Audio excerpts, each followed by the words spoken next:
लेकिन अमिताभ, आप हमारे साथ बने रहिएगा। एक और अहम खबर बिहार से ही है। दरअसल बिहार चुनाव के लिए आज बीजेपी ने अपना संकल्प पत्र जारी कर दिया है। अपने घोषणा पत्र में बीजेपी ने शिक्षा, स्वास्थ्य, आईटी, अलग अलग क्षेत्रों में कुल मिलाकर के 19 लाख रोजगार देने का वादा किया है। साथ ही बिहार वालों को फ्री कोरोना वैक्सीन देने का भी भरोसा दिया गया है।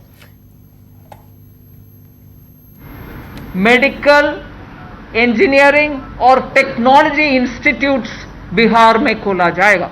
मातृभाषा में जब एक उनके टेक्निकल एजुकेशन पाते हैं तो उनका रुख नहीं हो सकता है उनका एक्सलेंस का। इसीलिए बिहार जैसे एक क्षेत्र में हिंदी में ये तीनों इंस्टीट्यूशन ओपन करना बहुत आवश्यक है, जिसमें मैं मानती हूं हमारे बहुत सारे युवा का फ्यूचर के लिए, अच्छा क्वालिफिकेशन के लिए इधर ही अवसर मिलेगा। हमारे देश में वैक्सीन का प्रोडक्शन उस लेवल पर होगा जिससे जो हम इधर प्रॉमिस कर रहे हैं बिहार में हर एक के लिए मुफ्त में वैक्सीन मिल जाएगा, वो हमारी पहला संकल्प पत्र के प्रॉमिस है। भरोसा के साथ बिहार की जनता को हम आश्वासन दिलाना चाहते हैं कि वैक्सीन फ्री में आप सबको मिलेगा। इधर ऐलान हुआ कोरोना वैक्सीन को लेकर, उधर आरजेडी ने बीजेपी पर तंज कसा है। आरजेडी ने ट्वीट किया है, हम आपको बताते हैं वो ट्वीट क्या है। और देखिए ट्वीट में लिखा क्या है तंज कसते हुए। बिहार की कोरोना वैक्सीन पर दरअसल अब ये सियासत हो रही है। कोरोना का टीका देश का है, भाजपा का नहीं, ये कहा गया है। बीजेपी के मुफ्त में टीका देने के ऐलान पर यह तंज है आरजेडी का। कोरोना का टीका देश का है, भाजपा का नहीं। टीके का राजनीतिक इस्तेमाल दिखाता है कि इनके पास बीमारी और मौत का भय बेचने के अलावा कोई विकल्प नहीं है। राजद के ट्विटर हैंडल से यह ट्वीट किया गया है कि मौत का भय बेचने के अलावा कोई विकल्प नहीं है बिहार भाजपा के पास।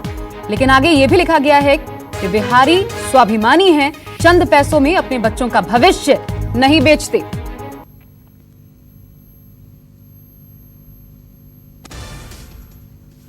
तो ये बिहार में कोरोना की वैक्सीन को लेकर के अब सियासत देखने को मिल रही है। कोरोना मजाक का सिंबल नहीं, ये सुरजेवाला ने भी कहा है। आपको बता दें एक और बयान सामने आया है रणदीप सुरजेवाला, जिन्होंने कहा कि मजाक का सिंबल नहीं है कोरोना वैक्सीन पर लोगों को बीजेपी बरगला रही है। बिहार में बीजेपी के कोरोना वैक्सीन के वादे पर कांग्रेस ने भी अब करारा हमला बोला है। कांग्रेस प्रवक्ता रणदीप सुरजेवाला ने कहा है कि बीजेपी कोरोना को मजाक समझ रही है, बीजेपी वैक्सीन पर लोगों को बरगला रही है। तो भारी कोरोना महामारी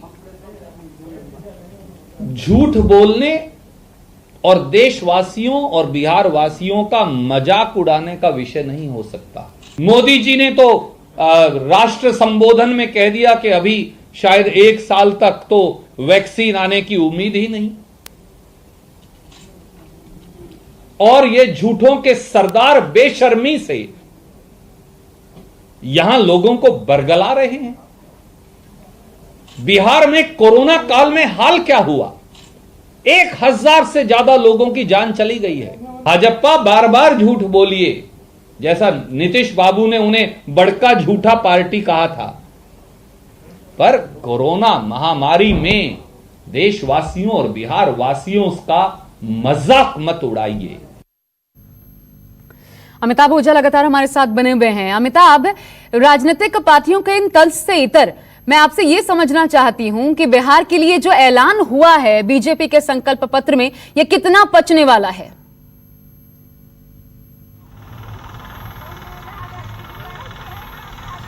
देखिए, शब्दों की बाजीगरी है और जिस तरीके से लगातार जो 11 संकल्प पत्र हैं उनमें जो रोजगार की बातें की गई हैं, उनमें जो एजुकेशनल इंस्टीट्यूट में, मेडिकल इंजीनियरिंग कॉलेजों में हिंदी मातृभाषा का सबके इस्तेमाल किया गया, लेकिन जो बेसिक जो मुद्दे हैं उन पर बहुत ज़्यादा फोकस नहीं किया गया। और यही बात विपक्ष भी है। लगातार जो सुबह से हम ट्वीट देख रहे हैं, जो आरोप लग रहे हैं वो दिख रहे हैं। कोरोना को लेकर, कोरोना से हर कोई परेशान है, हर कोई डरा हुआ है। और उसमें मामले में कोरोना को लेकर जो मैनिफेस्टो में जो कहा गया है कि अगर कोरोना की वैक्सीन आती है तो पूरे बिहार वासियों को यह मुफ्त में इसका कोरोना वैक्सीन दिया जाएगा।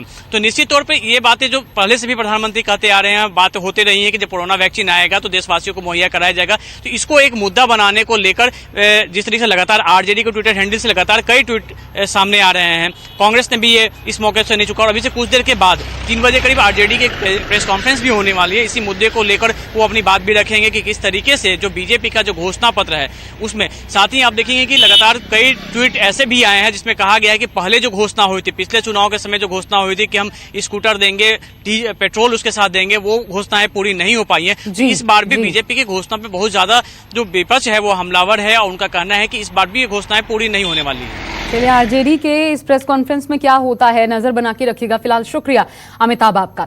नमस्कार, मैं हूं मानक गुप्ता। अगर आपको हमारा ये वीडियो पसंद आया हो तो इसे लाइक और शेयर जरूर करें और हाँ, हमें सब्सक्राइब और फॉलो करना ना भूलें ताकि आप देश और दुनिया की कोई खबर मिस ना करें। तो जुड़े रहिए हमारे साथ और देखते रहिए News 24।